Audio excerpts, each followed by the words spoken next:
Welcome back to the Track Limits podcast presented by Formula Addict. I'm your host Swish with my co-host Henny. Henny, we're looking pretty.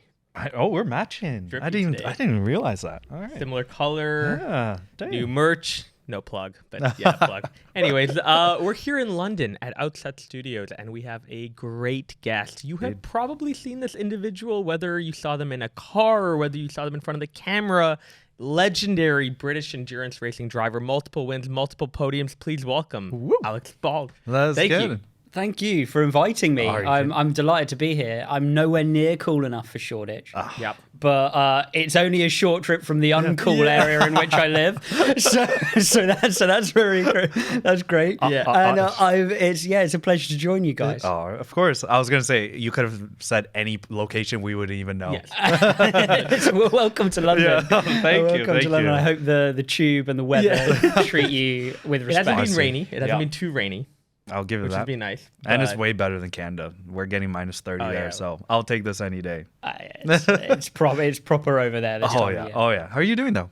I'm doing great. You know, it's the phase of the year where you're either doing things A, you can't talk about, or B, it's just like planning everything for the whole year. So this is going to be a great podcast all about what I'm doing. We should cancel it. What's the point? Oh, you're planning a year out. And so everybody asks you what you're doing and you make that sort of like, I'm in between. I'm kind of, planning everything out.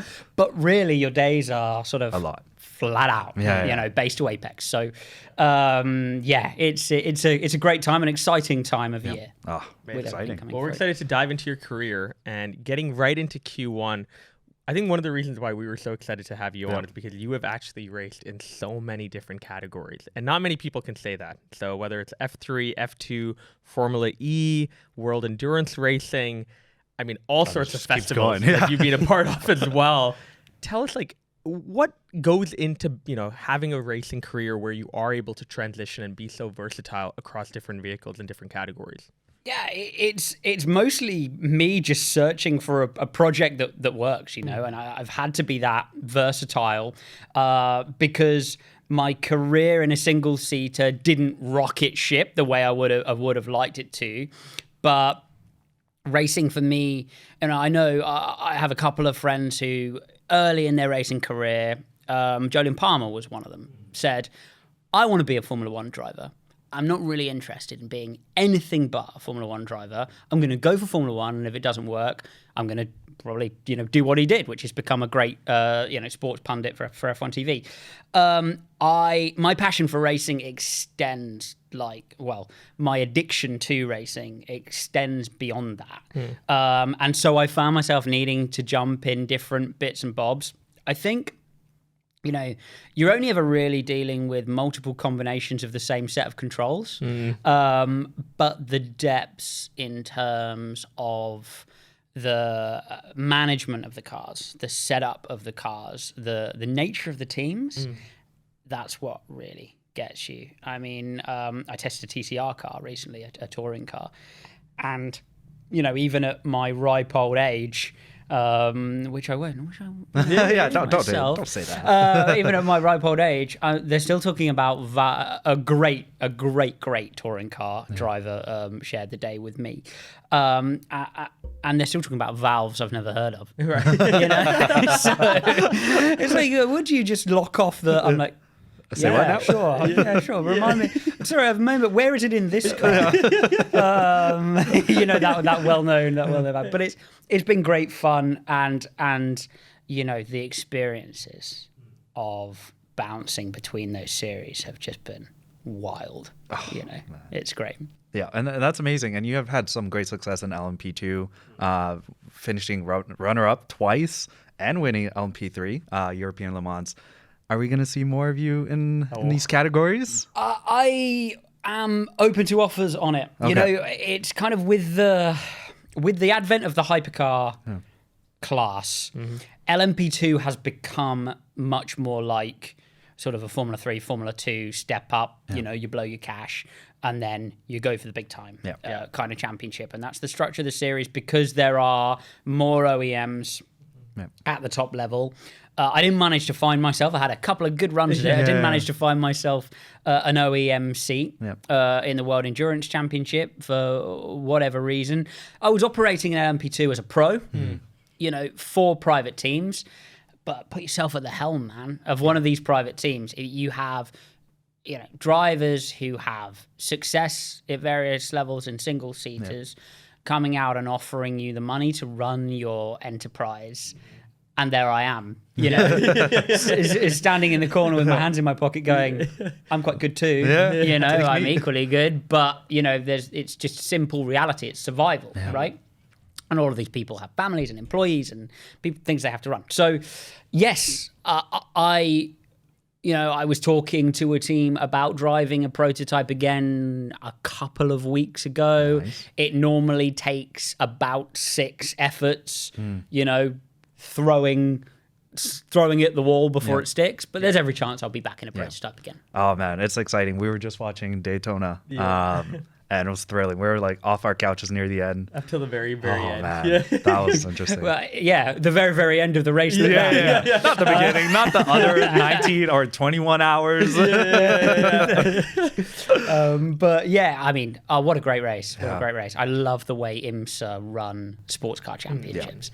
The regulations are such, they keep on putting you kind of back together, but they've really refined it now to where they do so, but subtly. So you don't see the pack really being shuffled back together, but every single year, the regulations as they stand manage to give us, and it's actually, it's probably my favorite thing to watch in racing, beyond qualifying, beyond testing, beyond the start of the race.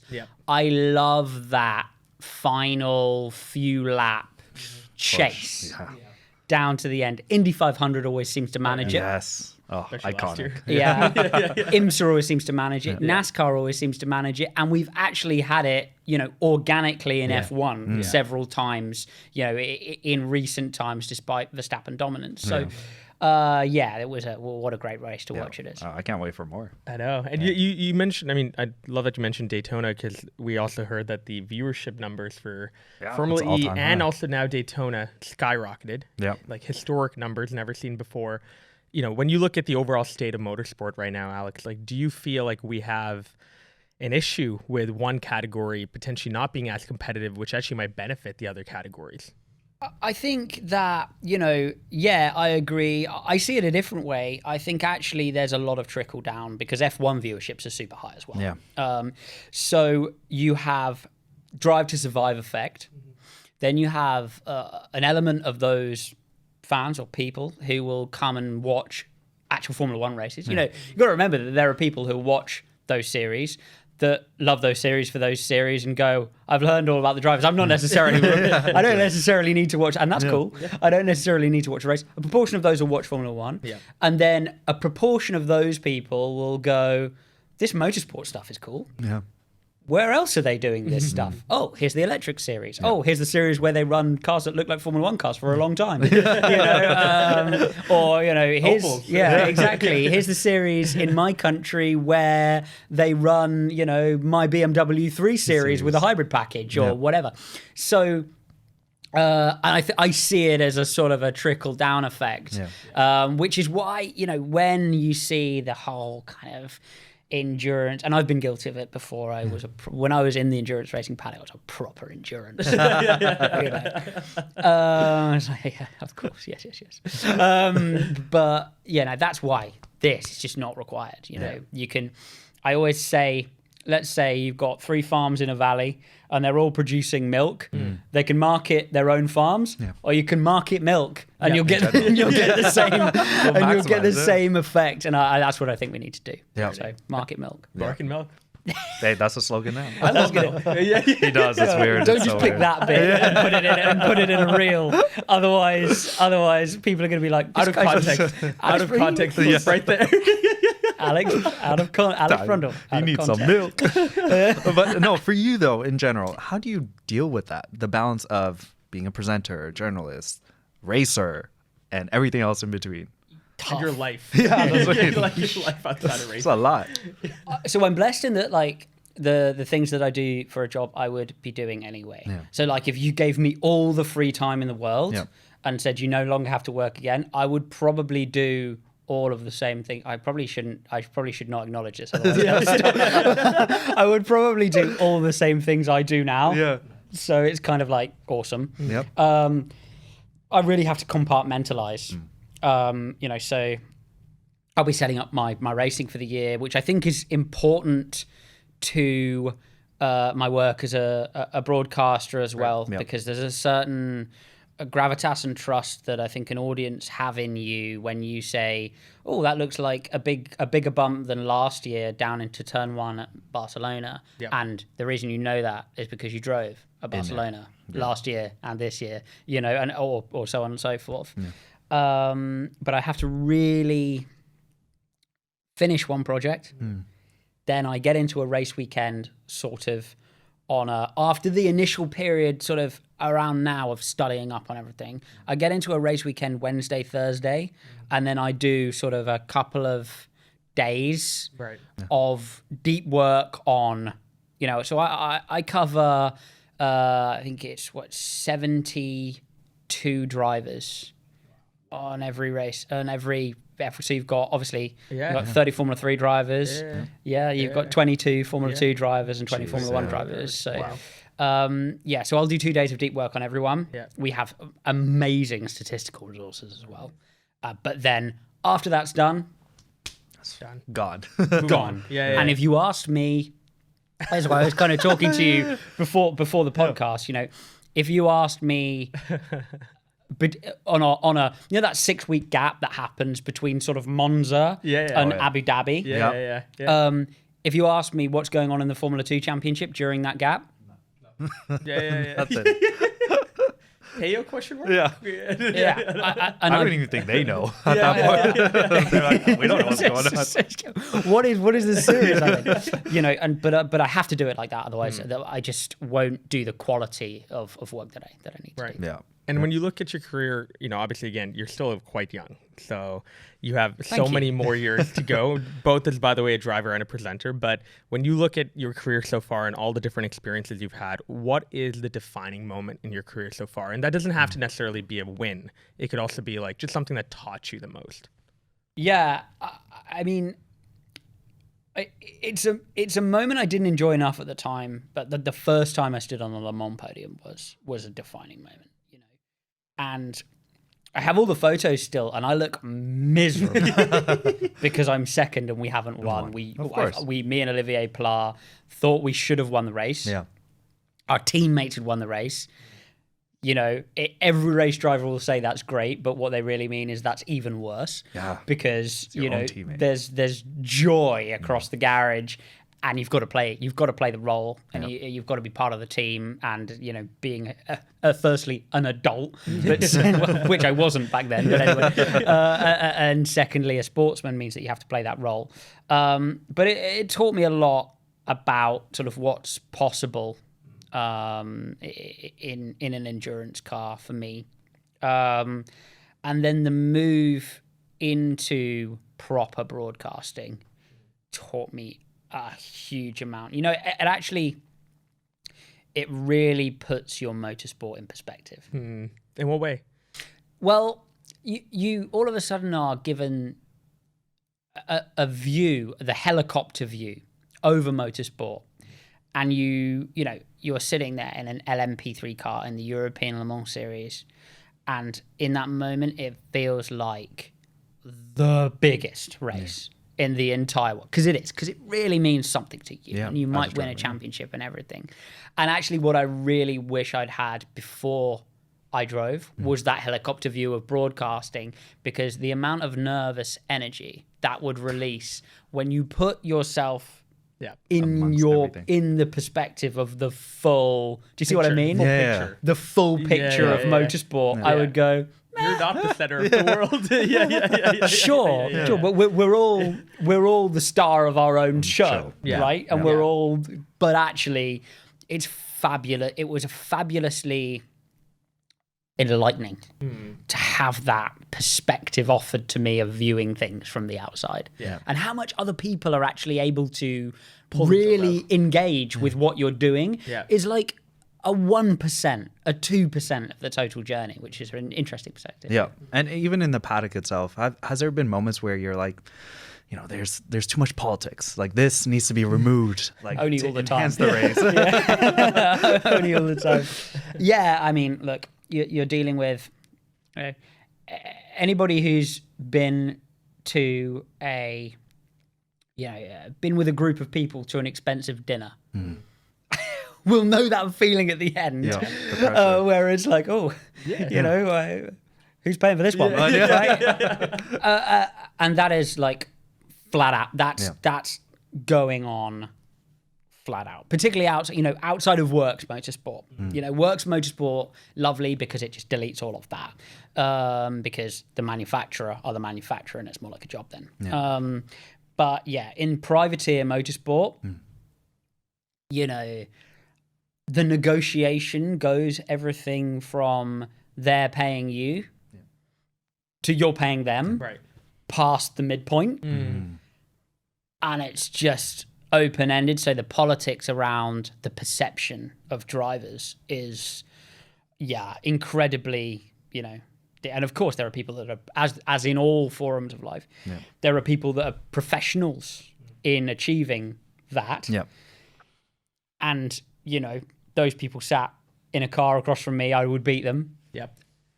But they're better than me at that politics, and that's really tough.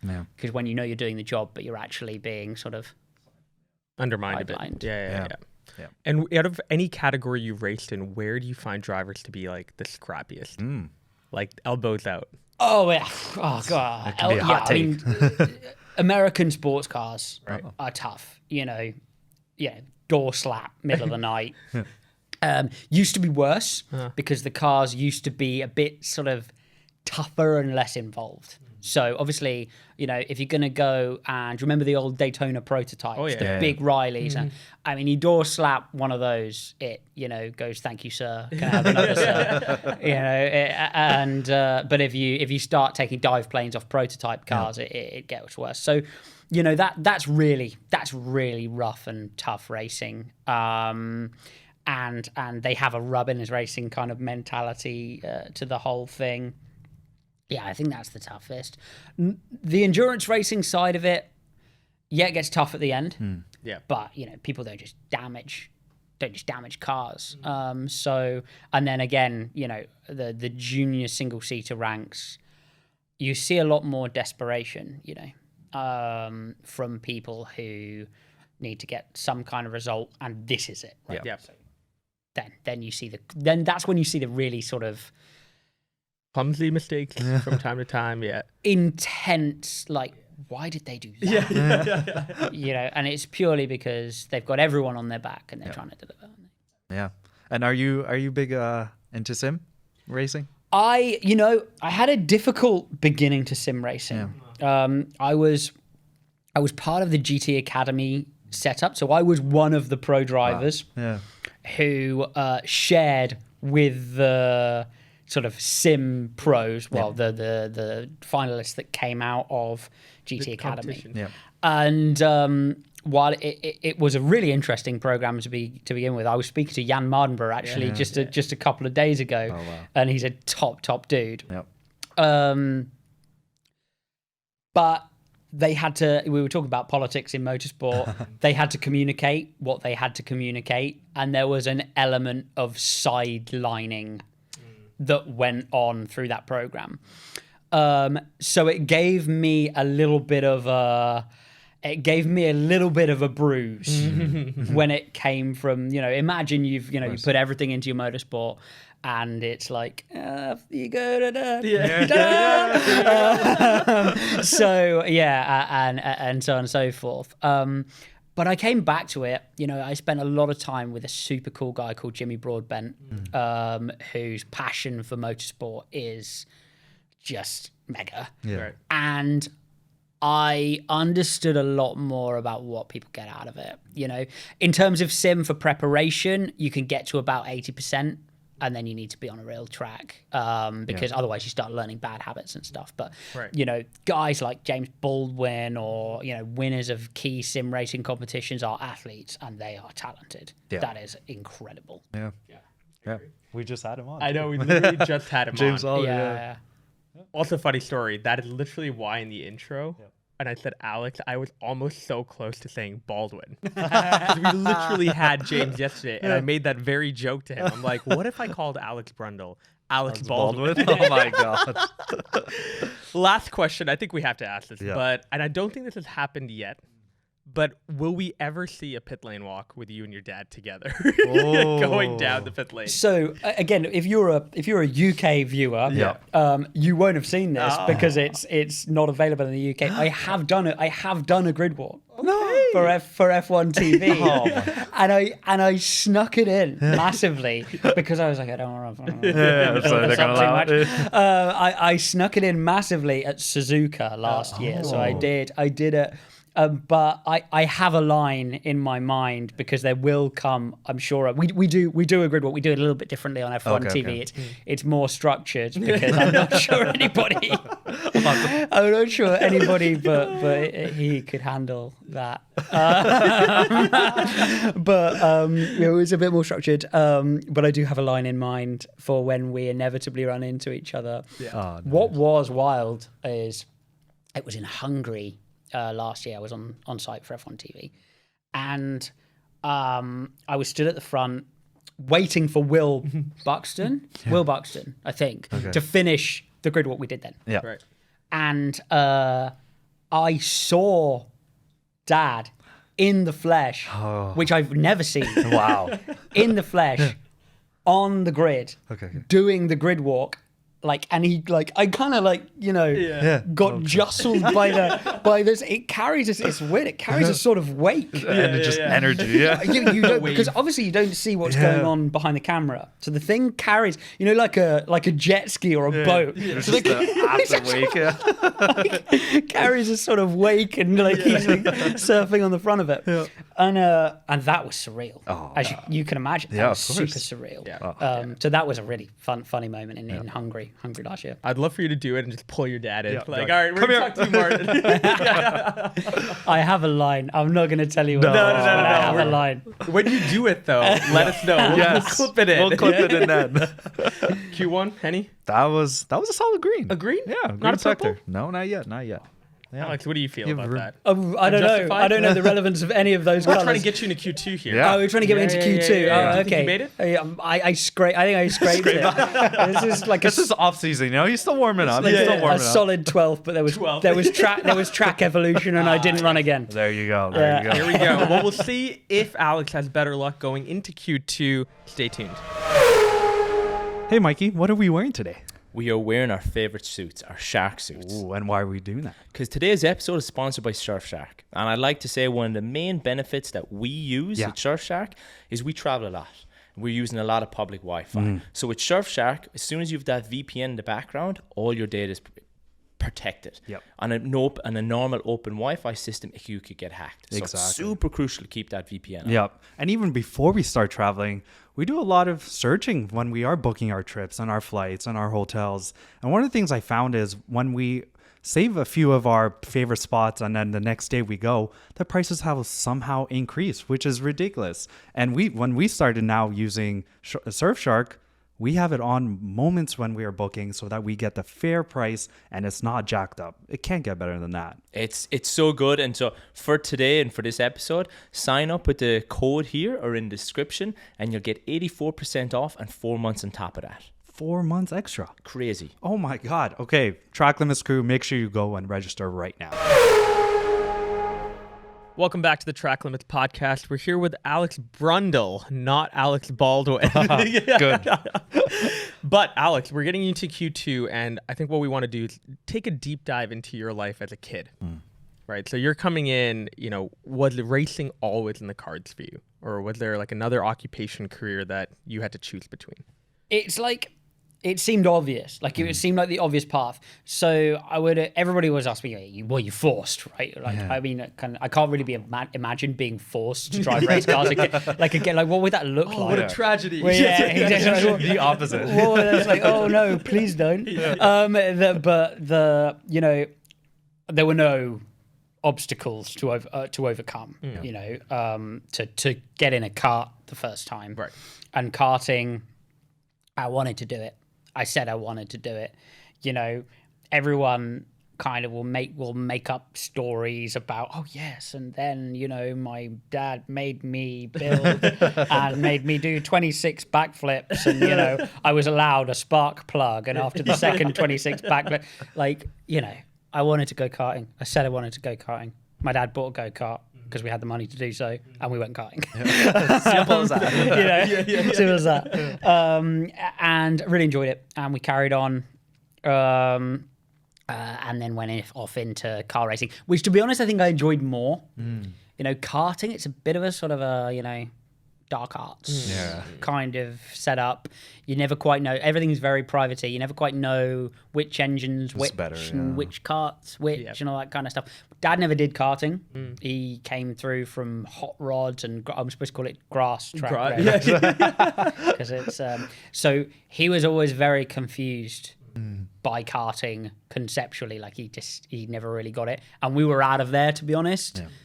As quickly as we could be for my age group. Yeah. And while you were karting, did you ever think that route was to F1, or were you like, I just want to do just racing? No, I was going for F1. Yeah. I was going for F1.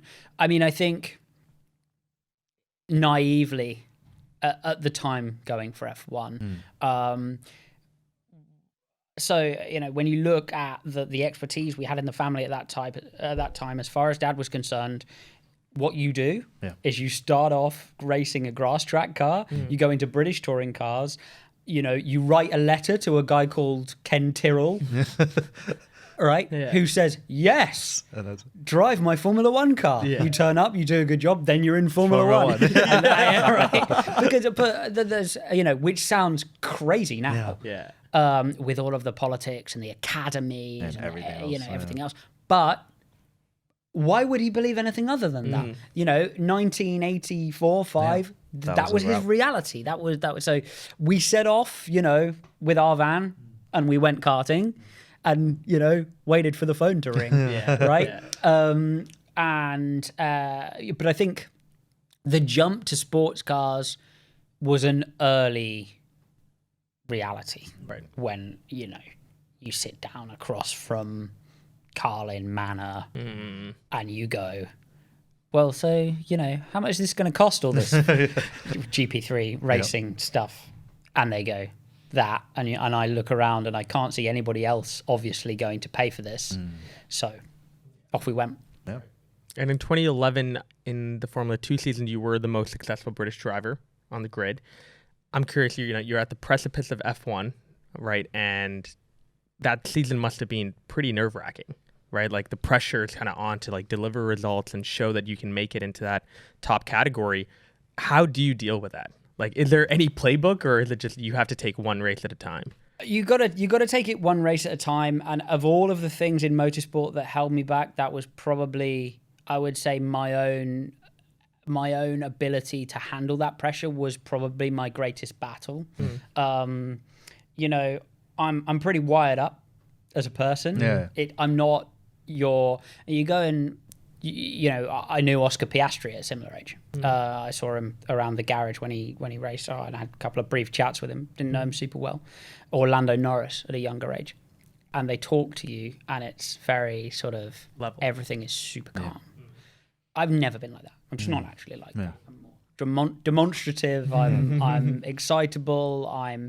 And so dealing with that pressure was really hard for me.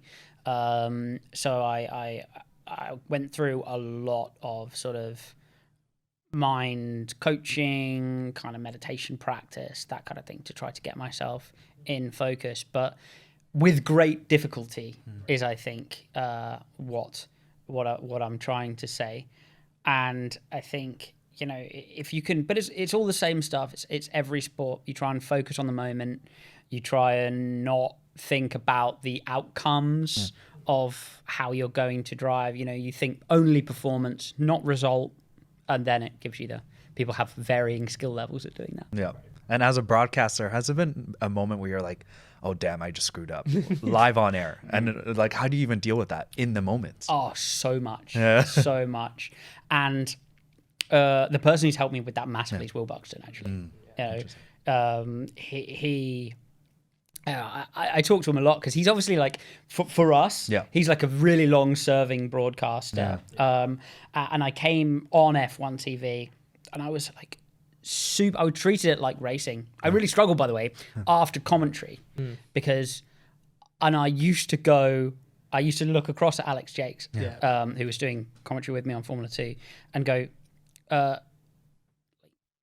was that? Yeah. Like, and what I really mean is, did we win? Right? Yeah. Because a race has occurred and someone's won it. Was that someone me? Yeah. And I really struggled with like the sort of subjective. The reception, right? Exactly. Yeah. But you know, and so you start, you know, focusing in on whether it was good or not, and everybody's got obviously their opinion. If there's no right way, green flag, nonsense stops. There we go. Right. So I really struggle with that, and Will just went, what you're saying has value, has objective value, just leave it at that. And I'm like, okay. Like that. But yes, no, I've really messed up on it a couple of times. It's refreshing though, because like I love the fact that even with F1TV now, like they have Julian Palmer, like they do have a lot of these people that have such an incredible perspective. And then when you mix that with like the journalist integrity of someone like Will Buxton, like you said, who's been in the sport and covered it for so long, it's like pure magic. Yeah.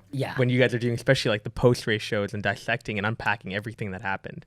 It's amazing to see, and again, we're talking again about perspective. Yeah, like it's amazing to see those people's perspective of just somebody who's viewed the paddock for a long time, and equally, what's super enjoyable is when you talk to those guys in the sort of dressing room or office or wherever, and they go, and you come out with something, you know, technical, and they go, "I never knew that."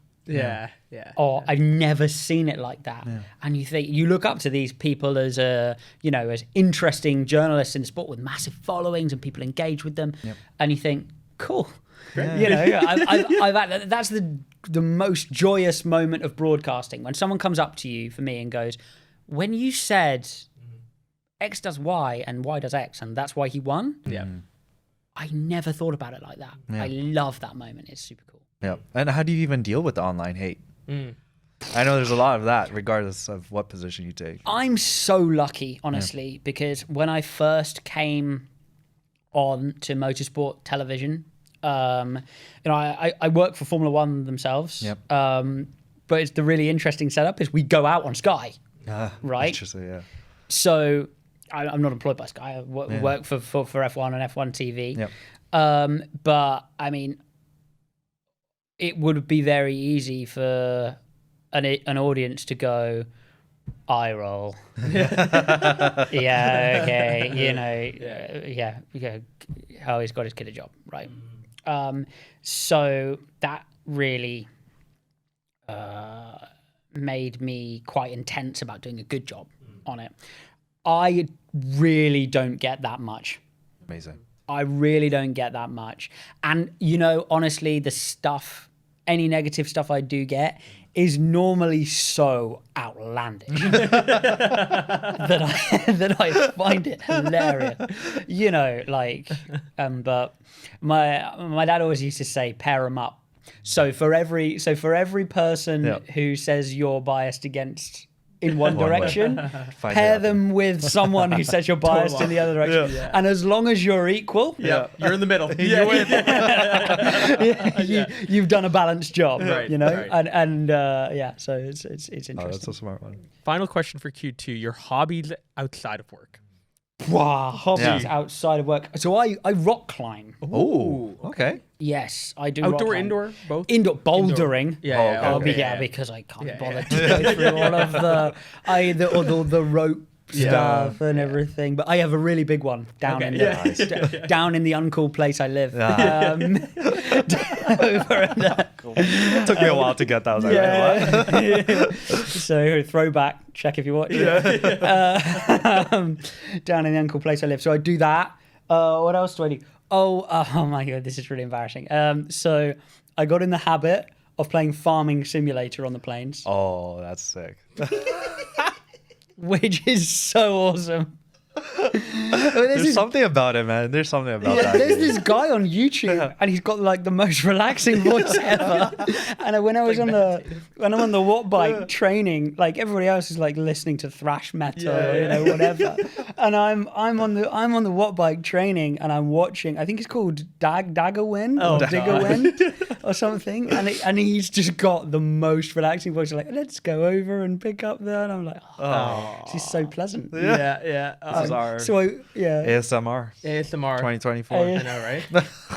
I gotta get into that. On like the Subway and stuff, I've been playing Subway Surfers. Do you know that mobile game? Yeah. It's too addicting. Oh, yeah. But it's too intense. Like I can't leave the bus or the train. You missed stops. I've missed stuff. I've been like, okay, I got to keep going. I can't get up now. I got to keep going. So maybe your approach is a bit more it's more subtle. So the other thing, I'm super into classic cars. Okay. Like I'm like growing into a nerd. Yeah. But it's like I have all of like the intensity of a nerd with none of the knowledge of a nerd. Knowledge is overrated. There's time. So I race those and build them, and we're going to do a project tomorrow. And so I leave it to the experts mostly, but every so often I turn up and I hit my head on it. And then Like, and you've done Goodwood before. Yeah. I love the Goodwood Revival. oh, We really want to go. We've never gone. We went to we wanna Velocity in Sonoma, California Great. last that year, was and that was beautiful. great, but definitely want to do Goodwood at some point. It's an incredible experience on track. Really transports you back into that world of just. And the cool thing is as well, for drivers, I'm probably the last generation of single-seater driver who did. Yeah. Oh, yep. Formula Palmer Audi was a Hewland Probably. five-speed Yeah. dog box. Yeah. And if you didn't get it in gear or wouldn't go in, Go anywhere.